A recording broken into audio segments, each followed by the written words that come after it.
session. So I will ask kindly all presenters to open the cameras so they can be seen by our attendees. And I will go through the questions. So, okay.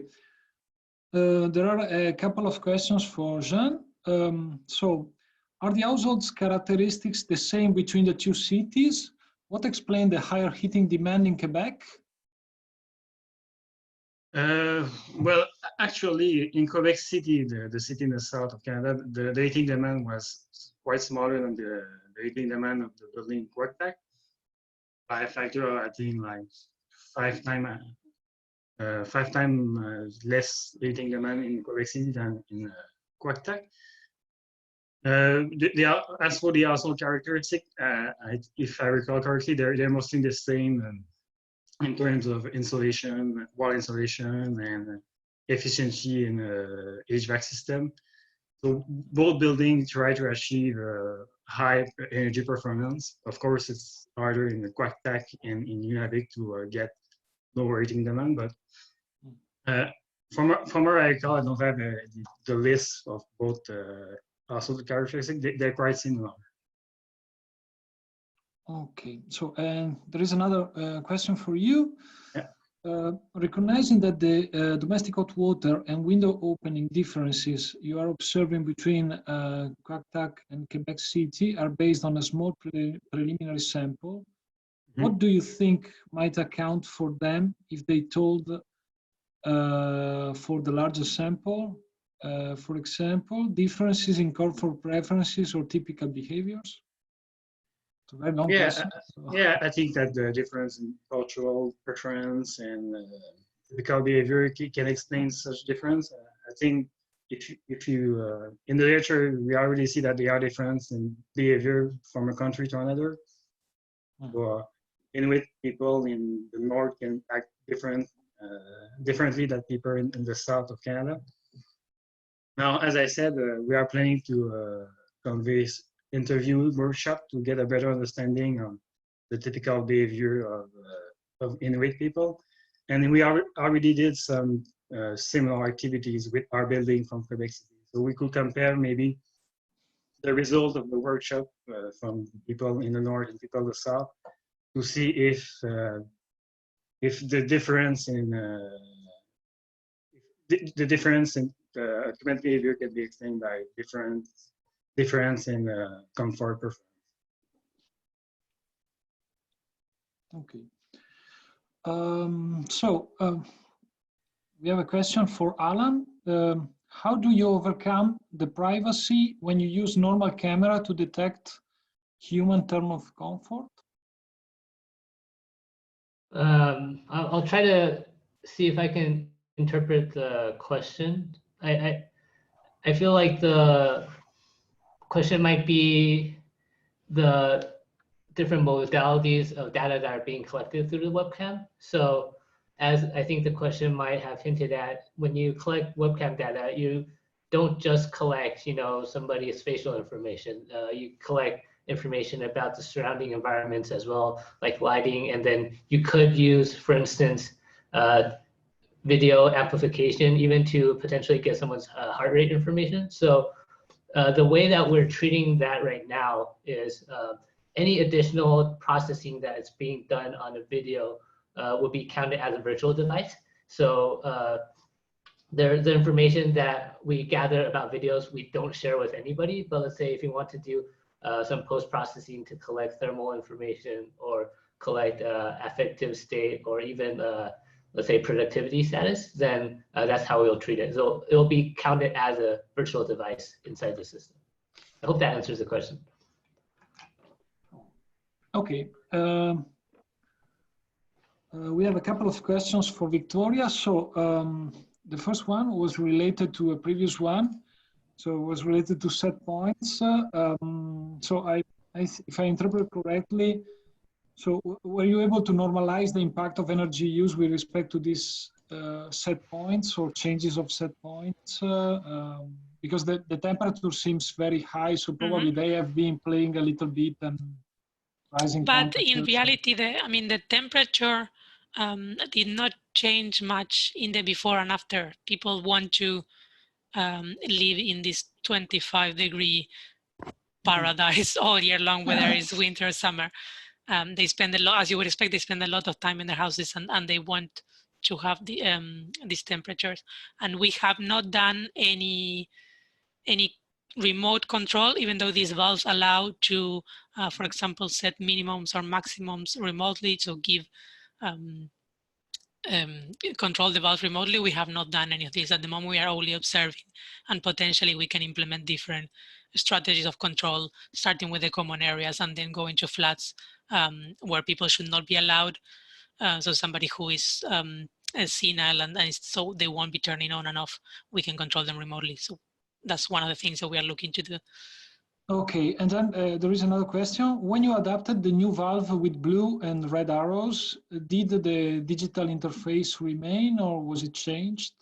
Yes, everything remained the same. So the thing is that even though when first looking at the valve, it looks very clear, the number, when you install it, the situation is very different. It might be behind the sofa in a corner, and the screen has very low brightness, and this is to maintain the minimum energy consumption that the valves have. They only have 2 A batteries. So we kept it as it was. The main problem was that if you cannot see the screen, there is no indication on when to turn. If you turn it clockwise or anti-clockwise, does it come? Because it's counterintuitive. It is not like clockwise is up, it varies. So we thought adding the labels and also having the screen would give opportunity to use one or the other or both. Okay. Yeah. Then we have a question for Nangao. Can you explain the engagement concept in detail? I don't know if we have enough time to explain it in detail, but maybe you can cite the methodology, the main references. Okay. So to explain the engagement, in education, student engagement usually refers to the degree of attention, interest, curiosity, and involvement in the learning environment. Also, generally, student engagement is defined as a meta-construct that includes 3 dimensions: behavior engagement, cognitive engagement, and emotional engagement. Behavior engagement usually focuses on the participation and involvement in the academic or social activities, and emotional engagement focuses on the extent of positive and negative reactions to teachers or to the teaching content. Cognitive engagement usually focuses on students' level of investment in learning, includes the being thoughtful, strategic, and willing to put efforts to comprehend the complex ideas in the class. Can I just ask you, is this a standardized method for measuring something given by institution for education, or is it something based on literature? Yeah, as a engagement, it's a term in education, but I measure the engagement using the popular questionnaires from the education. They have some famous questionnaires to ask about students' different engagement. For example, they ask students, did you pay attention in the last class, or did you pretend to participate in the class, or do you enjoy learning this class? Yeah, ask such questions. Okay. Yeah, I asked 5 questions related to the engagement in the daily survey. Okay. So we have a couple of questions for Mariva. The first one is how to measure the status of the louvers. So do we have some sensors that measure the angle of the openings of the louver? We have about 70 sensors which are magnetic contacts that give information when an action happens, when the window open or close. So there is no specific time step. We have to choose a time step during data processing. Okay. Yeah, probably the questions were related to the angle of So you're just measuring open and closed, basically.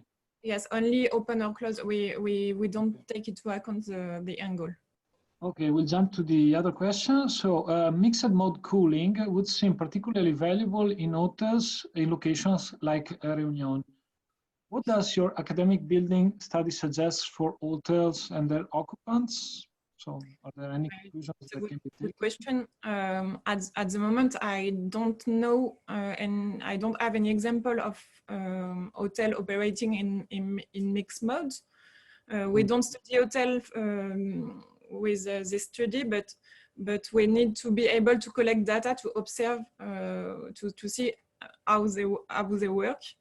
And I know the challenge is obviously to extend this principle to other buildings. Okay. Finally, we have another question for Victoria. You show two ways of adjustment. One is constant setting, and the second is time-dependent setting. Were there another strategy, for example, more indoor temperature-dependent adjustment?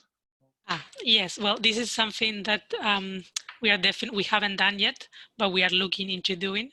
I was just showing these examples just to highlight some of the things that we think might be happening in the building, but in reality, we haven't done the full analysis yet. The data set that we have is massive and it's really great because so far we have 1 year. It's 80 flats and we have the information from each valve in each room of the flat. So bedrooms, lounges, hallways, bathroom, everything. And we are continuing the monitoring for another year more. So hopefully this is something that definitely we can look at the patterns and different profiles of interaction with the valves. Okay, so we have another 3 minutes left if we want. I have a question for Liam, if that's okay. Okay, nice. You're muted. I muted myself once again. Sorry about that. So I was wondering if in your review, did you find any particular differences among countries or something that might be due to cultural or not?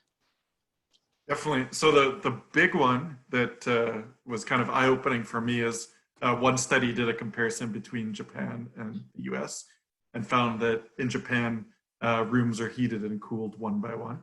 And in the US, houses are centrally controlled, as I said. So that makes a huge difference to the household energy. But I expect other differences in terms of prominent transportation methods, urban structure, in office buildings for the same reason as for homes, and so on. So one of the conclusions of my study, and others have noted this, is that we need multiple studies. It's not like we can answer the question for one city and assume it's universal. Thank you. Okay, so we are approaching the conclusion, and the next session is about case studies of occupant-centric modeling, design and operation. So for all the attendees, you can join the next session via the link that is in the PDF that you received by email. I will kindly ask to the presenters of the next session if they can log out from this session and join immediately the next session. While for the other attendees, I will kindly ask if they can wait at least 5 minutes and then rejoin the next session, so 5–10 minutes, so on. The session will close now, and we hope to see you in the next one. And thank you very much to all the presenters and all the attendees for the question and your participation. Thank you very much. Thank you. Thank you. Bye-bye. Thank you. Yes. Thank you. Yes, thank you. Bye.